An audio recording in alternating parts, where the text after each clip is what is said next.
up, man? I'm Worldwide Gift from Chicago, Southside, Roseland, Princeton Park area. I was in rapper, producer, engineer. I do a lot of stuff, manage artists. Right now, I'm just trying to continue to build on that, you know what I'm saying? My middle name is Nathaniel. So that means gift. That would literally mean gift from God. I looked up the meaning of it one day. Somebody told me to look up the meaning of my name. I started producing under the name Gift, and then I put Worldwide in front of it because there's somebody else's name Gift. In my day-to-day, life, just try to be a giving person, generous. And I always really been that way. I always been a generous person. I looked up the meaning of my name, like, okay, it makes sense. You know what I'm saying? I really feel like it is, like when your name means something, it make a difference. You know what I'm saying? So I would say I'm a giving person, I'm generous, compassionate. I'm also very observant, and I pay attention to who real, who fake, all that type of shit. My art, I just speak from my real experiences. When I make music, I just try to get my real feelings, because I'm really not that expressive in real life on a day-to-day basis. Like I said, I'm really more observant, more so than expressive. So in my music, I just try to express all the stuff that I might not have said during the day, or might not have done during the day that I really want to. Because as an artist, I feel like, especially where I come from, black men really don't know how to express themselves. I design clothes, design merch. What's your brand called? It's called Expensive Gifts. The title of that is based off a song that I made 2-3 years ago. And all that shit. The beat, I made the beat too, so I produced, and the beat just sound like high fashion, so I made the clothing line Expensive Gifts. And I done 2 different launches of it, but now it's starting to get going for real now. So you'll be seeing a lot more of that coming soon, toward the end of the year. Because I like designing sweatshirts and hoodies and stuff like that. I like really doing anything creative, so I draw. So even with Expensive Gifts, I hand draw all of the logos and the graphics and stuff. And then I like to cook. You know what I'm saying? I be experimenting with food, you know what I'm saying? Dinner, breakfast, lunch, whatever. You know what I'm saying? I like taking care of animals. So them my top 3, fashion, food, and animals in nature. So my parents, they old. I got 3 older siblings. So they grew up they used to play Motown and smooth jazz, gospel music, stuff like that. So that was my influences, being around them as a young child. Preteen, I started moving around and doing stuff on my own. I was starting to Dipset, Lil Bow Wow, Fabulous, Lil Wayne, Future, Schoolie. My teenage year, that's really where I found where I feel a sound that okay, I relate to. And it was really mostly all Atlanta music. I just a lot of music.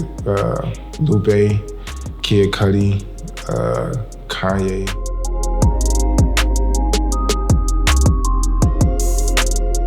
It's kind of harder to find music, you know what I'm saying? Back when I was a teenager, it's kind of easy to come across some good music, a whole good project, you know what I'm saying? Or maybe I just have more time, I don't know, maybe I'm just older and I don't got time to do it no more. But when I was younger, it was just it wasn't nothing to get on that pill for live mixtapes and then click on the tape and then okay, this shit actually fab. Now I feel it's just so oversaturated with a lot of I guess rappers who not really for real artists. All artists I'm gonna be highlighting going forward, definitely real thoughtful artists and honest artists, you know what I'm saying? I like music that reflect a full life, you know what I'm saying? Not just probably one moment.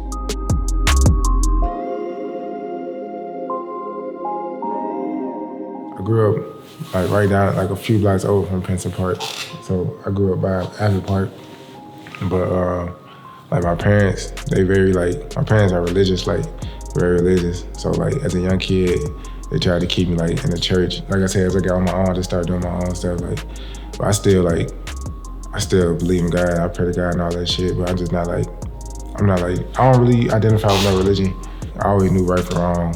I knew if I was gonna do something wrong, it had to be for a reason, not just because I had nothing else to do. Honestly, it was a cool neighborhood, but you see a lot of stuff I've definitely seen people using drugs, People getting into street fights. I used to get into street fights when I was younger. People getting stabbed, people, shootings, all type of stuff as a kid. And then, so it just made me more observant to like, cause I done seen stuff being like just good in one instance, then it switched, you know what I'm saying? Out of nowhere, like over dumb shit. Like it's a cool neighborhood. Like I still be, it's a lot of rappers that come from over there too. That their logos. I be trying to stay in touch. I've been into music my whole life for real. Like I always knew since I was a kid I was gonna make music. Like not something I just jumped into.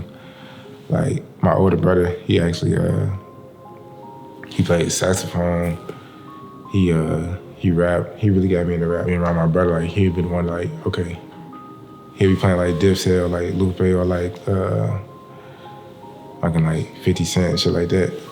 And so that's like how I really got into rap, interested in the rap, because I was listening to like Kitty rap. Like I said, I was just like, I won't say Fabulous like Kitty rap, but his rap is not like really in depth like that, you know what I'm saying? Like, so I was just like Bow Wow, Fabulous, like little flashy raps like that as a kid. But then like being around my brother, he really got me into like listening to like more like, I guess, introspective rap.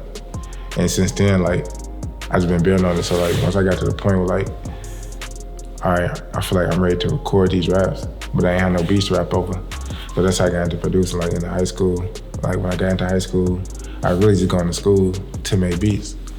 For real, like after my first year, we had a Mac lab in the school and they had GarageBand on there. So I'm like, I was really skipping class just to stand there and make beats. Like I was filling all my classes except for music. I was to the point where I did eventually graduate high school. I had to take like summer class, night class, online school, again. Summer classes just to graduate, but I graduated. So once I graduated, I didn't go to college, but a couple guys that I graduated with, I just locked in with them. Like, Future, Kanye, Young Boog, Jeremiah, Chance, Saba, YG, Nicki Minaj, Lil Wayne, Young Scooter. I mean, it's a lot of people. Now I'm working on the Deluxe to my Messiah, you know what I'm saying? That project really done good for me, like, it's getting good reception. And I got most songs with that producer, so I'm just basically getting all the business squared away to drop the Deluxe. But I feel like that's probably my best project for real, my Messiah. And then I'm doing another tape called No Talking. I'll probably drop that before, because it's basically gonna be all my production. I ain't really gotta worry about nothing. I want my music to definitely like inspire, like, not to like exclude nobody, but I'm a black male, so I want my music. I relate to black male in a way that other people just won't understand, you know what I'm saying? So I just want my music to inspire black male youth to be great, to understand themselves, to understand other people, to understand life, to understand nature, to understand God, because it's all the shit that helped me, you know what I'm saying, music, to feel like when people hear my music, they feel like I gained something from listening to this, like it helped me a little bit, or even if it's just like it motivated me to go up and get to the gym, it motivated me to go to work today, you know what I'm saying?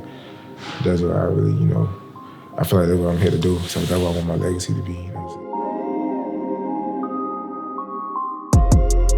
Get in tune with yourself, you know what I'm saying? Spend time to yourself, understand who you are, as a person, your core beliefs. I treat you good, man. Don't be a goofy though. Don't be a fucking goofy, man. Visualize yourself being successful. And that's how you become successful. You start becoming what you see and visualize, and shit just pop up and you in it. Really my main message. Visualize yourself in a position, you know what I'm saying, that's best for you. WORLDWIDGIFT, thanks for stopping by the studio. For sure, man. Thanks for having me. Richie Rich, man. The Rich Man. Clark Street. For sure. That was Worldwide Gift. I want to thank you for watching my Q&A with Clark Street Collective. You know what I'm saying? It's going up. Living legacy in Chicago, man. Let's get it.